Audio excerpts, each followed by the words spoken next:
ওখানে পাওয়া যাবে, কিন্তু অগ্নিপাটের শাড়ি না।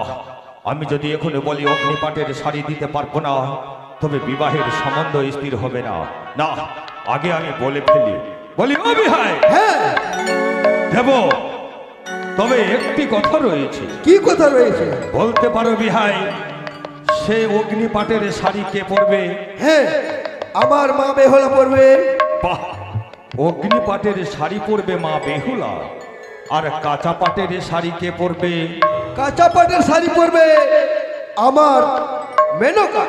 বাহ, তবে বিহাই, অবশ্যই আমি শাড়ি দিতে পারি, কিন্তু শাড়ি দেওয়ার পূর্বে একটি শর্ত রয়েছে। এমন কি শর্ত রয়েছে গো? অগ্নিপাটের শাড়ি পরবে মা বেহুলা, তার শ্রীমন্তে সিঁদুর দিয়ে তাকে বরণ করে নিয়ে যাবে আমার পুত্র। আর কাঁচা পাটের শাড়ি পরবে তোমার বেননি, তাকে বরণ করে আমি নিয়ে যাব তোমার। বাহ! আপনি তো রহস্য, ভালো রহস্য করতে পারেন। হে স্বামী, সত্যি বলছো? সত্যি আমি কথা দিয়ে রেখেছি। আবার কি হবে? এবার অতিথি সেবা হোক। ঠিক আছে, তাই হবে। কি বললে বিহাই মহাশয়? ও অতিথি সেবা, সুবর্ণ সুযোগ, সুবর্ণ সুযোগ। আমি যখন চম্পকনগর হইতে উজানি পথে পাত্রী অন্বেষণে গমন করেছিলাম, তখন মহারানী সনকা সুন্দরী আমার হস্তে তুলে দিয়েছিল 8টি লৌহতাম্বল। যদি কন্যা থাকে সতী, তাহলে ওই লৌহতাম্বলে সেদ্ধ করে দিতে পারে।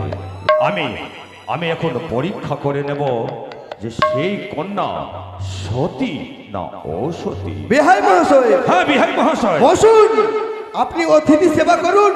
দাঁড়াও বিহাই মহাশয়, দাঁড়াও।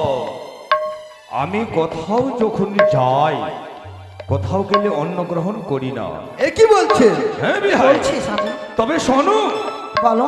আমি সঙ্গে নিয়ে এসেছি অন্নদ্রব্য।